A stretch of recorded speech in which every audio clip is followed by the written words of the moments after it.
শিলিগুড়িতে ফের স্কুল ফি নিয়ে বিক্ষোভ। শিক্ষা দপ্তরের নির্ধারিত ফি কাঠামো উপেক্ষা, স্কুলে ভর্তি হতে বাড়তি ফি নেওয়ার অভিযোগ। শিলিগুড়ির শক্তিগড় গার্লস স্কুলে ছাত্রী অভিভাবকদের বিক্ষোভে সামিল এআইডিএসওর সদস্যরাও। স্কুল কর্তৃপক্ষকে জানিয়েও লাভ হয়নি বলে অভিযোগ।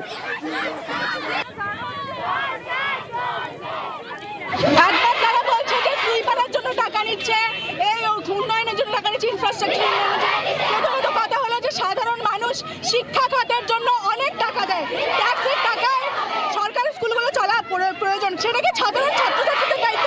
তারা তো আইন বিরোধী কাজ করছে, কারণ 240 টাকা ফিজ, এটা সরকার নির্ধারিত ফি, তারা বেশি 1 পয়সাও বেশি কেন নেবে? এবার পূর্ব সিকিমের ঝাঙ্গু লেকের ছবিটা দেখাবো আপনাদের। তুষারপাত, আর তুষারপাতের ঝাঙ্গুতে তুষারপাত প্রবল, ঝাঙ্গু লেকে প্রবল তুষারপাত। নতুন বছরের প্রথম তুষারপাত ঝাঙ্গু লেকে। আকাশ থেকে ঝরছে সাদা বরফের টুকরো। আর এই সময় যে পর্যটকরা বেড়াতে গিয়েছেন সেখানে, তারা রীতিমতো আপ্লুত।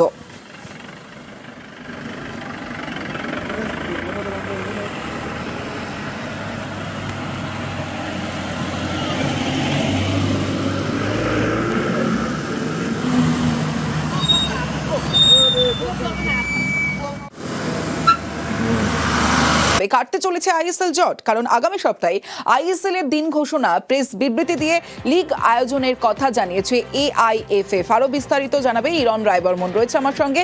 ইরন, দেখো, আইএসএল অর্থাৎ ভারতীয় ফুটবলের সর্বোচ্চ যে লিগ, ইন্ডিয়ান সুপার লিগ, সেই লিগ ঘিরে জটিলতা তৈরি হয়েছিল। কারণ যারা স্পন্সর ছিলেন দীর্ঘদিন ধরে, তাদের সঙ্গে চুক্তি শেষ হয়ে যায় এবং তার পরবর্তী সময় নতুন করে কে স্পন্সর হবে সেই নিয়ে জটিলতা তৈরি হয়। তখন টেন্ডার ডাকা হয়, কোনো টেন্ডার পাওয়া যায়নি। পরবর্তী সময় সিদ্ধান্ত হয় যে ক্লাবগুলো নিজেরাই জোট করে তারা টুর্নামেন্ট করবে, কিন্তু তাতেও ফেডারেশনের সঙ্গে নানাবিধ জটিলতা তৈরি হচ্ছিল, যার ফলে অনিশ্চিত হয়ে পড়েছিল আইএসএল। এবং গতকাল আমরা জানি ভারতের টপ ফুটবলার যারা রয়েছেন, সুনীল ছেত্রী, গুরপ্রীত সিং সান্ধু সহ একাধিক বিদেশি ফুটবলাররাও যারা আইএসএল খেলেন, তারা ফিফার কাছে আবেদন করেছিলেন। কাতর আবেদন ছিল, ভারতীয় ফুটবলকে বাঁচান, কারণ ফুটবলারদের পা থেকে ফুটবল না থাকলে তাদের কি হবে। এই ভারতীয় ফুটবলকে বাঁচানোর আবেদন গতকাল যখন সোশ্যাল মিডিয়ায় সেই ভিডিও ছড়িয়ে পড়ে, তারপর থেকে এক্সপেক্ট করা হচ্ছিল যে ফেডারেশন হয়তো নড়ে চড়ে বসবেন, কিন্তু আলটিমেট আজকে এটা জানা গেল যে আইএসএল হতে চলেছে, আইএসএল এর জট কাটতে চলেছে। এবং যা খবর, আইএসএল এবছর আয়োজন ফেডারেশন নিজেরাই করবে এবং তারা নিজেরাই টুর্নামেন্টটা পরিচালনা করবেন। এবং কবে থেকে শুরু হবে, যেহেতু সময়টা পেরিয়ে গেছে, আইএসএল সাধারণত অন্যান্য বছর নভেম্বরের এন্ড থেকেই শুরু হয়ে যায়, সেক্ষেত্রে এই বছর অনেকটা সময় পেরিয়ে গেছে, যার ফলে টুর্নামেন্টের ফরম্যাট চেঞ্জ হতে পারে, ডবল লেগে না হয়ে এক লেগে টুর্নামেন্ট হতে পারে। এবং সব মিলিয়ে আগামী সপ্তাহে দিনক্ষণ ঘোষণা হবে কবে থেকে আইএসএল হবে, এবং যে দলগুলো আইএসএল খেলে তারা সবাই খেলবে। অর্থাৎ ইতিমধ্যেই প্রেস বিবৃতি দিয়ে যে আইএফএফ জানালো, তাতে একটা দিক অন্তত স্পষ্ট, ভারতীয় ফুটবলে যে অন্ধকার তৈরি হয়েছিল তাতে কিছুটা আশার আলো এসে পৌঁছলো। কারণ ভারতীয় ফুটবলের সর্বোচ্চ টুর্নামেন্ট আইএসএল, সেটা আয়োজন হতে চলেছে এবং আগামী সপ্তাহে তার দিনক্ষণ ঘোষণা হবে। অর্থাৎ ইস্টবেঙ্গল, মোহনবাগান, মোহামেডান সহ যে সবকটি দল খেলে, তারা ইতিমধ্যেই প্রস্তুতিতে নেমেছে। অনেক দল প্রস্তুতি বন্ধও করে রেখেছিল, তারা কিন্তু আশার আলো পাবে এবং আগামী দিনে খুব তাড়াতাড়ি তারা প্র্যাকটিস শুরু করবে। এবং আইএসএল এর খেলার ব্যাপারে তারা, যেহেতু তারা সবাই খেলার জন্য উদ্যোগী, তাই কবে থেকে শুরু হচ্ছে সেদিকেই দেখার। তবে ভালো খবর এটা, বছরের শুরুতে আইএসএল হতে চলেছে, যার আয়োজনে এবছর রয়েছে ফুটবল ফেডারেশন। তারা নিজেরা ঠিক করেছে, তারা এই টুর্নামেন্ট নিজেরাই আয়োজন করবে এবছরের জন্য। অর্থাৎ টুর্নামেন্টের পুরো দায়িত্ব দায়ভার ফেডারেশনের কর্তাদের, এই ফেডারেশনের কাছেই থাকছে। বেশ।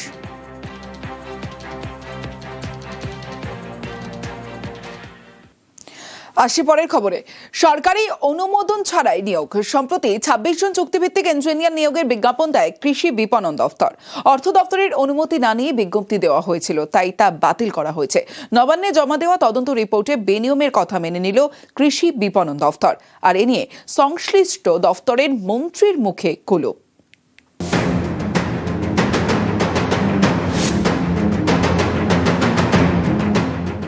চুক্তিভিত্তিক 26 জন ইঞ্জিনিয়ার নিয়োগের জন্য গত 19শে ডিসেম্বর বিজ্ঞপ্তি দেয় রাজ্যের কৃষি বিপণন দপ্তর। অভিযোগ ওঠে, এর জন্য অর্থ দপ্তরের কোনো অনুমতি নেওয়া হয়নি। গত 25শে ডিসেম্বর এই খবর দেখানো হয় নিউজ 18 বাংলায়। নিউজ 18 বাংলার খবরের জেরে পদক্ষেপ, কৃষি বিপণন দপ্তরের 19শে ডিসেম্বরের নিয়োগ বিজ্ঞপ্তি বাতিল করা হয়। এ নিয়ে রিপোর্ট তলব করেন রাজ্যের তৎকালীন মুখ্য সচিব মনোজ পন্থ। সম্প্রতি তদন্ত রিপোর্ট জমা পড়েছে নবান্নে, তাতেই স্পষ্ট হয়েছে বেনিয়মের বিষয়। রিপোর্টে কৃষি বিপণন দপ্তর জানিয়েছে, অর্থ দপ্তরের অনুমোদন ছাড়াই ২৬ জন ইঞ্জিনিয়ার নিয়োগের বিজ্ঞপ্তি জারি করা হয়েছিল। তাই কৃষি বিপণন দপ্তরের সেই বিজ্ঞপ্তি বাতিল করা হয়েছে। পরবর্তীতে অনুমোদন নিয়েই নিয়োগ করা হবে বলেও রিপোর্টে জানানো হয়েছে। এরপরই কৃষি বিপণন দপ্তরকে সতর্ক করেছে নবান্ন।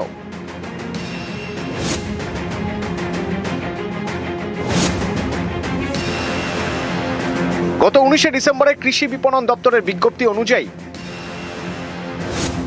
অ্যাসিস্ট্যান্ট ইঞ্জিনিয়ার সিভিলে শূন্য পদ 5টি, অ্যাসিস্ট্যান্ট ইঞ্জিনিয়ার ইলেকট্রিক্যালে 1টি, সাব অ্যাসিস্ট্যান্ট ইঞ্জিনিয়ার সিভিলে 16টি, সাব অ্যাসিস্ট্যান্ট ইঞ্জিনিয়ার ইলেকট্রিক্যালে 1টি, প্রজেক্ট ইঞ্জিনিয়ার সিভিলে 1টি, এক্সিকিউটিভ ইঞ্জিনিয়ার সিভিলে শূন্য পদ 1টি এবং এক্সিকিউটিভ ইঞ্জিনিয়ার ইলেকট্রিক্যালে 1টি। এই নিয়োগ বিজ্ঞপ্তি নিয়েই অভিযোগ ওঠে। সে সময় সংশ্লিষ্ট দপ্তরের মন্ত্রী বেচারাম মান্না দাবি করেন, শূন্য পদে নিয়োগে অনুমোদনের প্রয়োজন নেই, নতুন নিয়োগের ক্ষেত্রে সম্মতি লাগে। তাঁরই দপ্তর নবান্নে দেওয়া রিপোর্টে মেনে নিয়েছে যে অনুমতি ছাড়াই নিয়োগের বিজ্ঞপ্তি দেওয়া হয়েছিল, তাই সেই বিজ্ঞপ্তি বাতিল করা হয়েছে। কিছু দপ্তরের এই যে নিয়োগ নিয়ে একটু আপনি তো মন্ত্রী দাদা, কিছু একটা তো মন্ত্রী, আপনি দাদা কেন এড়িয়ে যাচ্ছেন প্রশ্নটা, কেন এড়িয়ে যাচ্ছেন? এই যে দাদা নিয়োগ নিয়ে যে দুর্নীতি হয়েছে তদন্তের রিপোর্ট সেটা জানিয়েছে, আপনি তো মন্ত্রী এই দপ্তরে, কেন এড়িয়ে যাচ্ছেন দাদা? সোমরাজ বন্দ্যোপাধ্যায়, নিউজ 18 বাংলা।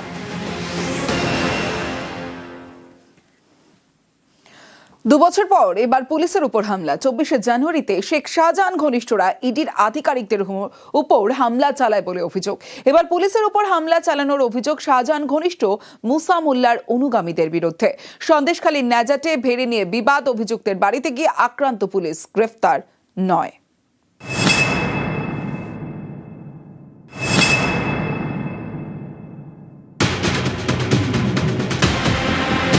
শুক্রবার গভীর রাত, সন্দেশখালীর ন্যাজাটে আক্রান্ত পুলিশ। ভাঙচুর চলে পুলিশ লেখা গাড়িতে।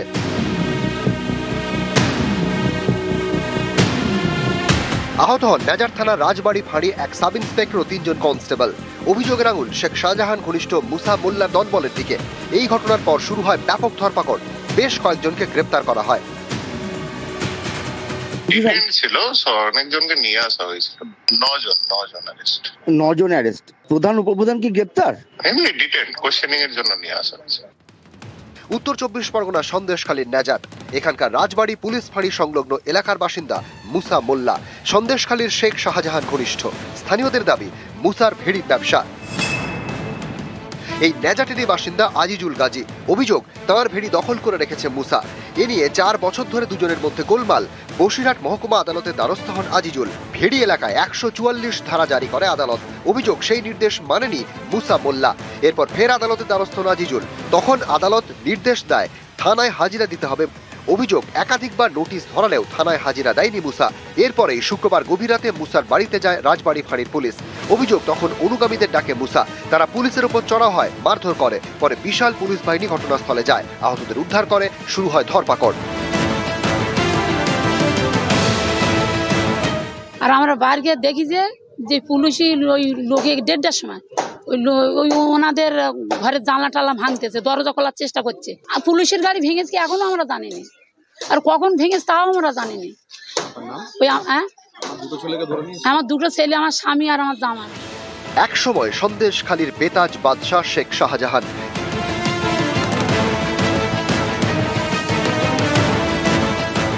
2024 সালের 5ই জানুয়ারি তার বাড়িতে তল্লাশিতে যান ইডি আধিকারিকরা।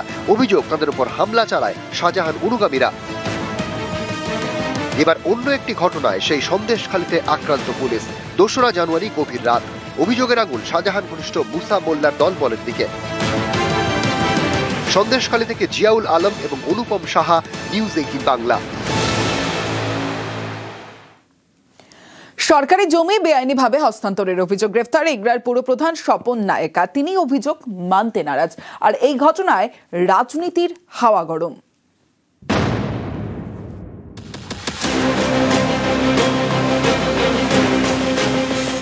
পূর্ব মেদিনীপুরের এগরা পুরসভা তৃণমূল পরিচালিত পুরপ্রধান স্বপন নায়েক দুর্নীতির অভিযোগে শুক্রবার রাতে তাকে গ্রেফতার করে পুলিশ। এগরা 1 নম্বর ব্লকে আকলাবাদে পুরসভার জমি। অভিযোগ, সেই জমি বেআইনিভাবে এক ব্যক্তিকে হস্তান্তর করেন পুরপ্রধান স্বপন নায়েক। সরকারি জমিতে তৈরি হয় বাজার। গত ডিসেম্বরে এ নিয়ে পূর্ব মেদিনীপুর জেলা ভূমি ও ভূমি রাজস্ব অফিসে অভিযোগ জমা পড়ে। এরপর পুরপ্রধানের বিরুদ্ধে এগরা থানায় লিখিত অভিযোগ জানান বিএলআরও। শুরু হয় তদন্ত। শুক্রবার রাতে পুরপ্রধান স্বপন নায়েককে কলকাতা থেকে গ্রেফতার করে এগরা থানার পুলিশ। গত 20 ডিসেম্বর বিএলআরও এগরা 1 এর লিখিত অভিযোগ, খতিয়ান 1 এর জমি তার একটা বৈধ illegal leasing out বা transfer which was reportedly executed without competent approval and through an unregistered deed. Naturally, it resulted in loss of government revenue. তো সেই কেসের ইনভেস্টিগেশনের পার্ট হিসেবে এগরা পৌরসভার যে chairman Swapan Nayek has been arrested. সবই মিথ্যা, কাগজ দরকার হলে বিল করে দেখেছেন। আমি যা কাজ করেছি ন্যায্য কাজ করেছি, কোনো অস্বাভাবিক কাজ করেছি। সংস্থার জন্যই এসব ভুল হয় না। জিওসি রেগুলেশন হয়েছে, টেন্ডার হয়েছে, যে লোন হয়েছে সে পেয়েছে। স্বপন নায়েককে সম্প্রতি ইস্তফার নির্দেশ দেয় তৃণমূলের রাজ্য নেতৃত্ব। তিনি তা মানেননি। পরে স্বপনের বিরুদ্ধে অনাস্থা আনেন তৃণমূলের 6 কাউন্সিলর। এরই মাঝে বেআইনিভাবে জমি হস্তান্তরের অভিযোগে গ্রেফতার পুরপ্রধান, জানিয়ে রাজনৈতিক দরজা তুঙ্গে। পৌরসভা চেয়ারম্যান তৃণমূলেরই চেয়ারম্যান, একজন বয়স্ক মানুষ। আমরা যেটুকু জানি এগরা পৌরসভার মানুষ তাকে শ্রদ্ধা করে। আজকে কাটমানি নিয়ে এমন ভাগাভাগি, সারা পশ্চিমবাংলায় তৃণমূলের কাটমানি ভাগাভাগি চলছে। এগরা পৌরসভার তার দৃষ্টান্ত। লজ্জা লাগে, নিজের চেয়ারম্যান, নিজের দলের চেয়ারম্যানকে অ্যারেস্ট করছে এই রাজ্য সরকারের পুলিশ। মানে এর থেকে নির্লজ্জ ঘটনা পশ্চিমবাংলায় আর নেই। যারা দুর্নীতির সঙ্গে যুক্ত হয়েছিলেন, এ ধরনের অনেক নেতাকে বিজেপি গ্রহণ করেছে, তাদেরকে শেল্টার দিয়েছে। মুখে বিজেপি দুর্নীতির কথা বললেও কাজকর্মে কিন্তু বিজেপি দুর্নীতিকেই প্রশ্রয় দেন। দুর্নীতিবাজ লোকেদের সহযোগিতা নিয়ে তাদেরকে সহযোগিতা করেন।